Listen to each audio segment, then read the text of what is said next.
Hey guys, welcome to another video. Thanks for joining me in this one. Now, I know that a lot of you have gone through a very difficult period, and some of you guys have been successful, while some have fallen short. Now, I want you guys to understand this. When it comes to an application process like this, the Speedbird program, it can be very difficult and challenging, and sometimes you won't have all the explanations that you need.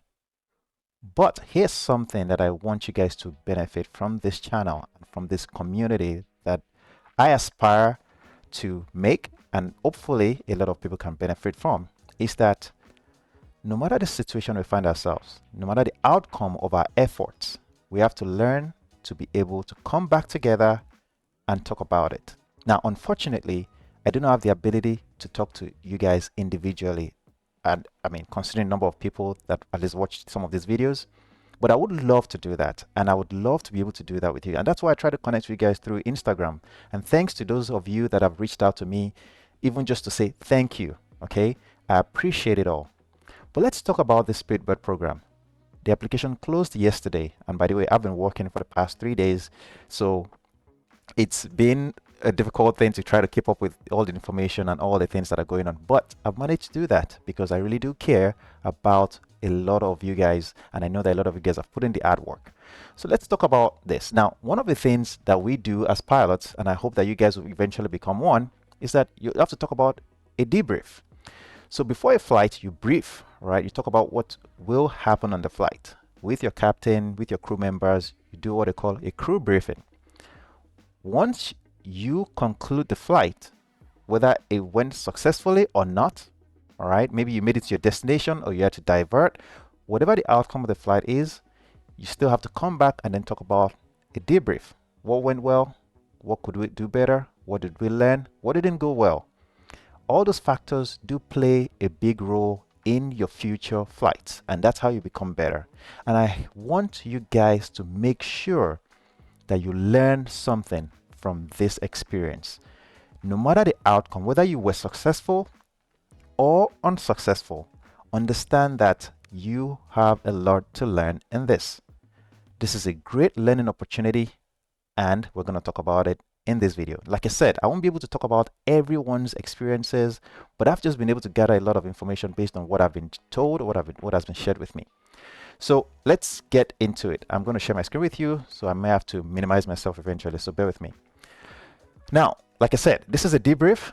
It's going to be short, so please don't forget to like, don't forget to subscribe if you haven't subscribed yet, and of course, don't forget to ask your questions in the comment section below. If I can answer them, I'll provide answers to you. Like I said, we'll talk about what went well, what could be improved, what didn't go well, or what did not go well, what did we learn. Now, let's start with what went well. Of course, what went well is some people did make it through, and I've been in contact with some.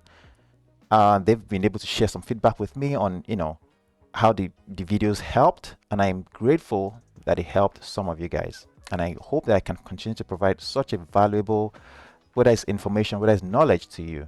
That is the goal. What could be improved? Well, we're going to talk about that shortly. What did not go well? Well, a lot of things didn't go well, and I'll be honest about that, because at the end of the day, this is an assessment. When you go through an assessment in which they do not give you the results of your performance, a lot didn't go well, it makes it even very difficult to talk about it at the end. But we have to do that. It's very important we do it.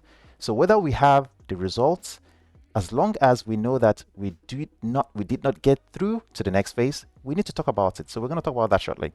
And what did we learn? We're going to talk about that also. So I decided to break us into groups: the application group, the assessments group, the missing information group, and the video interview group. For the application group, these are people that couldn't make it through the application stage for whatever reason, and I'll touch on that shortly. For the assessments group, these are the people that couldn't make it through the assessment. Then there's the missing information group, and then of course there's the video interview group. Now, the reason why I've done this on this slide is because I want to address each group in this debrief. Now, for the application group, the first thing is a lot of people had technical problems. A lot of people started the application too late. A lot of people didn't meet the criteria. and some were unable to submit the application for whatever reason. And I remember some people actually reached out to me letting me know that they couldn't submit the application for whatever reason. And honestly, there wasn't much I could do because, again, I don't work for British Airways. It's just me trying to help out as many people as I could. And there were some people I was able to help. So we're going to move to the next one. The next stage is the assessment group. Now, the assessment group is broken into, of course, depending on the assessment stage, the SJT, which is the situational judgment test. A lot of people said it was very confusing. A lot of people said, there were some technical problems there. A lot of people felt that some of the questions were for experienced pilots. And I get it. And of course, there was lots of rejections at this stage. Lots of it. Now, it's so funny. The difficulty level based on feedback is that it's easy, but failure rate is quite high. And that is interesting. Now, for the math section, a lot of people said it was difficult because of the timing. Okay. Some technical problems, not enough time, of course, and again, difficult level was easy to medium, but failure rate was kind of medium as well. Some people made it through, and some people that even didn't finish the questions still made it through, but that probably means that they got a lot of questions correctly. Okay. Then, of course, the check-in test.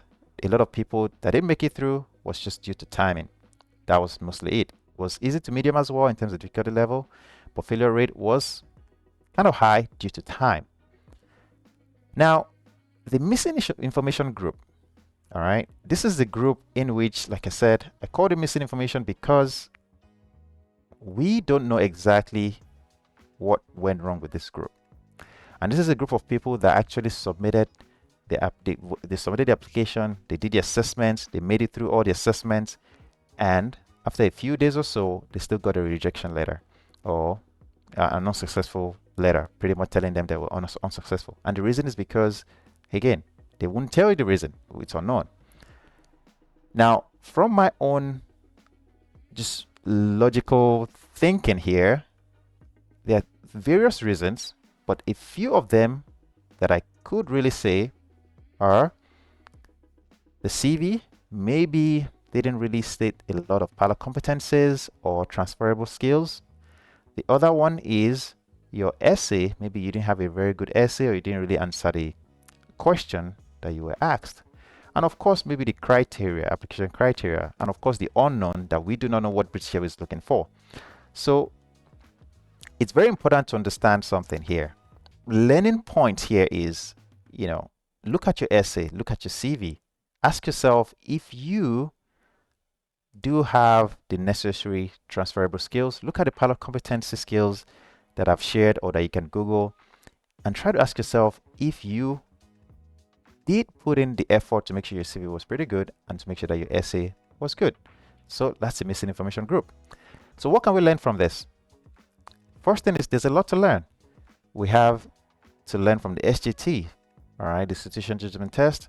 And I think we can talk about that more even on this channel and just talk about different scenarios in which we can practice and get familiar with, especially for the future assessments.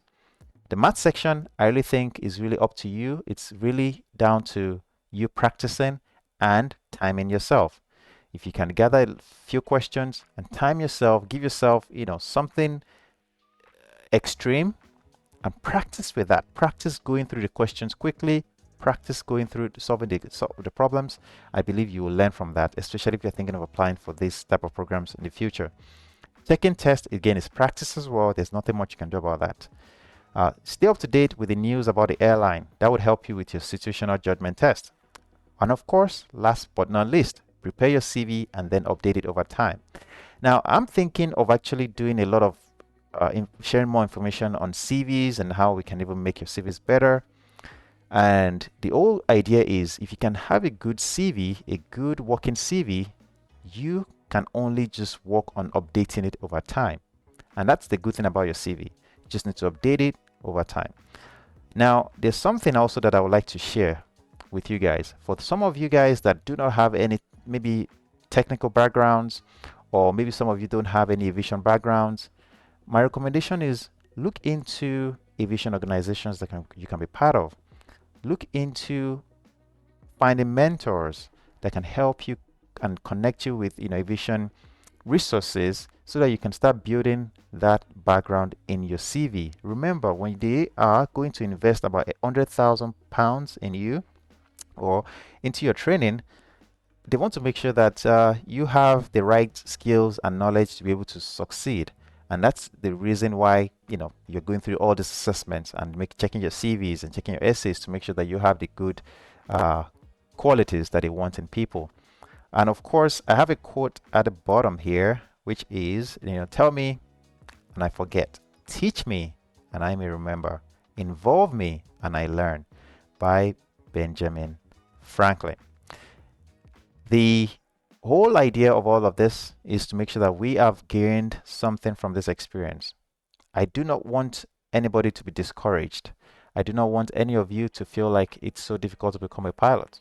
Well, yes, it is difficult, but it's not like this. Okay, this is not really, in my opinion, this is not the best way to assess if you're a good pilot or not. So I don't want you to think because of the outcome of this assessment, it means that you're not a competent pilot, or you can't be a competent pilot. That's not true.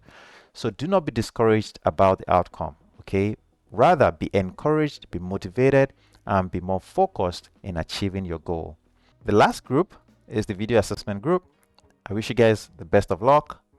Read the instructions properly, speak slowly, be confident, show that you have an interest in what you're doing, and I wish you guys the best of luck. I hope you guys have found value in this one. I hope you've gained some good information out of this. If you have questions, leave in the comment section below. I would love to read them, and don't forget to drop those likes. It goes a long way.